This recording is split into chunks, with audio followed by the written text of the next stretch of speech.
कितने प्यारे हैं मेरी देवरानी के दोनों बच्चे। काश कि मैं भी कभी अपनी गोद में छोटा सा बच्चा पाल पाती, उसे नाम दे सकती, लेकिन लगता है कि माँ बनने का सुख मेरे नसीब में है ही नहीं। ऐसे क्यों बोल रही हो जेठानी जी?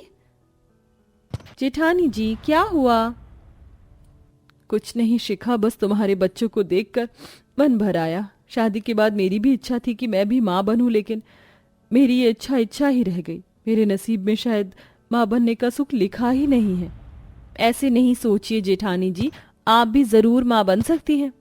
कब कब बनूंगी मैं माँ? मेरी शादी हुए अब 10 साल होने को आए हैं। बेचारी मेरी बूढ़ी सास मुझसे आस लगाए लगाए ही चल बसी, लेकिन मैं उन्हें किसी पोते या पोती की खुशी भी ना दे सकी। मुझे नहीं लगता कि मैं अब माँ बन सकती हूँ शिखा, मैंने हार मान ली है। ये हैं दोनों देवरानी और जेठानी, शिखा और संगीता। संगीता की शादी को पूरे 10 साल होने को आए थे, लेकिन उसे अभी तक मां बनने का सुख नहीं मिला था। वहीं शिखा की शादी को अभी 6 साल ही हुए थे और इन 6 सालों में उसका एक 5 साल का बेटा और 4 साल की बेटी थी। संगीता अपनी जेठानी के बच्चों से बहुत प्यार करती थी, लेकिन कभी कभी उसका अपना बच्चा न होने की वजह से मन भर आता था। दोनों देवरानी जेठानी में बहुत अच्छा रिश्ता था, जिसकी वजह से शिखा संगीता को समझाकर संभाल लेती थी और कभी उसकी हिम्मत को नहीं टूटने देती थी। क्या जेठानी जी, आप भी कैसी बात पर रो रही हैं? अरे आपकी अभी उम्र थोड़ी ना निकली है, और क्या हुआ अगर आपकी शादी को 10 साल हो भी गए हैं तो आप अभी भी कोशिश कर सकती। मुझे यकीन है सच्ची लगन को भगवान एक ना एक दिन जिता ही देते हैं। आप हार मत मानिए, मुझे यकीन है आप भी एक दिन जरूर गोद भरेंगी। क्या सच में तुम्हें ऐसा लगता है संगीता कि मैं भी माँ बन सकती हूँ? हाँ जेठानी जी बिल्कुल, आप में और जेठ जी में कोई परेशानी नहीं है, और ना ही डॉक्टर ने ऐसा कुछ बताया है कि आप कभी माँ नहीं बन सकती हो। तो फिर आप परेशान क्यों हो रही हो? शुक्रिया शिखा मुझे हिम्मत देने के लिए। सब कुछ ठीक हो जाएगा, बस हिम्मत रखिए। शिखा ने संगीता को संभाला और उसके बाद दोनों देवरानी जेठानी घर के कामों में ही लग गईं। ऐसे ही दिन गुजरने लगे और एक दिन अचानक से ही संगीता को रसोई में काम करते करते चक्कर आ गया। अरे नहीं भाभी को अचानक क्या हो गया? संगीता भाभी, मुझे एम्बुलेंस बुला लेनी चाहिए। शिखा संगीता के बेहोश होने से काफी ज्यादा घबरा गई। उसने जल्दी से एम्बुलेंस को बुलाया और वो संगीता को लेकर अस्पताल पहुंची। अस्पताल जाकर पता चला कि संगीता गर्भवती है। क्या क्या कहा डॉक्टर? मेरी जेठानी सच में गर्भवती है? जी हाँ, ये चक्कर इन्हें इसी वजह से आया था। जो भी हो, मैंने इन्हें अभी मेडिसिन दे दी है, आप इन्हें घर ले जाइए। डॉक्टर की बात सुनकर शिखा खुशी खुशी संगीता के पास आई। संगीता को कुछ पता नहीं था। मुझे क्या हो गया था शिखा? आप बेहोश हो गई थी। जेठानी जी आप जानती हैं कि मैं भी ना तुम्हें बेवजह ही तंग होना पड़ गया। जेठानी जी सुन तो लीजिए, आप जानती हैं, बधाई हो, आप गर्भवती हैं। क्या? अपनी प्रेगनेंसी की खबर सुनकर संगीता के कुछ देर को होश ही गायब हो गई और फिर कुछ देर के बाद संगीता आंखों में आंसू लिए हुए बोली, क्या सच में? तुम सच बोल रही हो शिखा?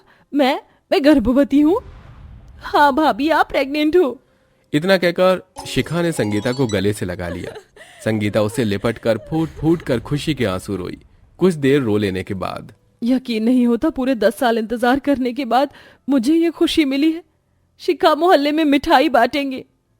नहीं भाभी, अभी एकदम नहीं। मेरी माँ कहती है नायाब खुशियों को दूसरों की नजर से बचाकर रखना चाहिए, वरना लोगों की हाय लग जाती है। सही कहा, अभी ये खबर घर से बाहर नहीं जानी चाहिए। चलिए घर चलते हैं, मैं टैक्सी कर लेती हूँ। टैक्सी क्यों? हमारा घर ज्यादा दूर नहीं है।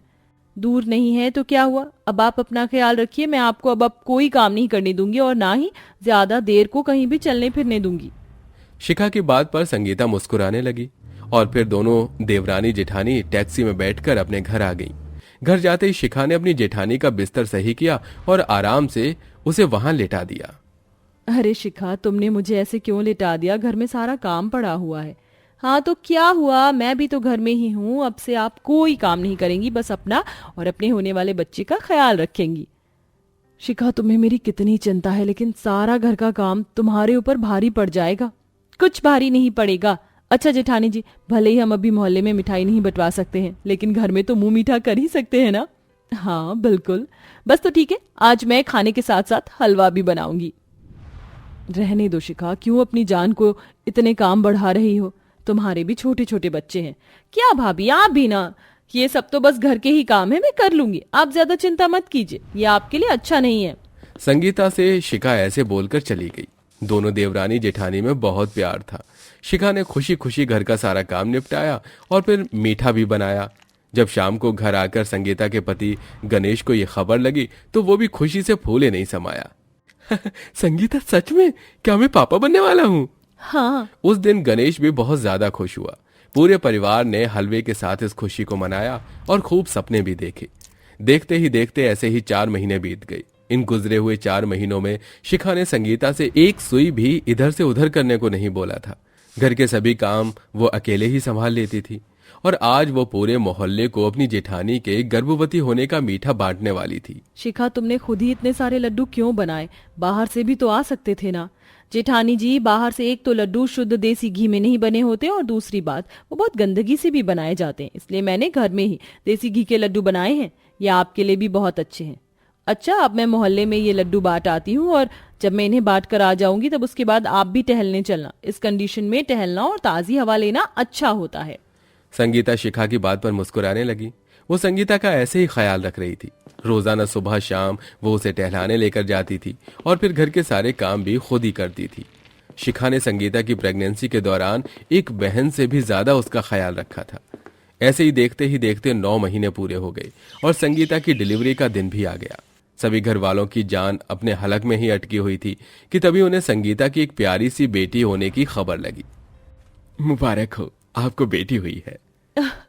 डॉक्टर, हम अंदर आ सकते हैं? हाँ हाँ जरूर, जाइए।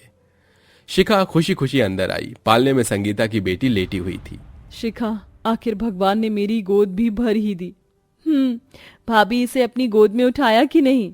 नहीं, इसको पहले तुम गोद में लो, तब मैं लूंगी। लेकिन क्यों भाभी? आपको ये खुशी 10 सालों बाद मिली है, आपको अपनी बच्ची को गोद में पहले उठाना चाहिए। ये इस दुनिया में सही से आ पाई है सिर्फ तुम्हारी वजह से शिखा, तो इसे पहले गोद में भी तुम ही उठाओ, मुझे खुशी होगी। संगीता की बात सुनकर शिखा को बहुत खुशी हुई। उसने पहले संगीता की बेटी को उठाया और फिर उसे संगीता को ही दे दिया। कुछ देर बाद ही गणेश भी भागता हुआ अस्पताल आया और अपनी बेटी को देखकर उसकी भी आंखें भर आईं। आज सारे परिवार में खुशियों की लहर दौड़ रही थी। 2 दिनों के बाद संगीता अपने पहले बच्चे के साथ घर आई, जहां शिखा और उसके पति ने उनका बहुत अच्छे से स्वागत किया। अरे, सबकी क्या जरूरत थी। वेलकम होम जेठानी जी।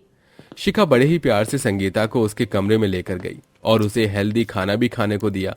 शाम को संगीता के मायके वाले उसके पहले बच्चे की छठी भी लेकर आए, जिसमें भी शिखा ने सब कुछ खुद ही संभाला। संगीता को अपनी देवरानी पर नाज हो रहा था। वो सभी से उसकी तारीफें कर रही थी। शिखा ने संगीता का जिस तरह साथ दिया था वो काबिले तारीफ था। अब संगीता की भी इच्छा पूरी हो चुकी थी और दोनों देवरानी जेठानी खुशी खुशी रहती थी।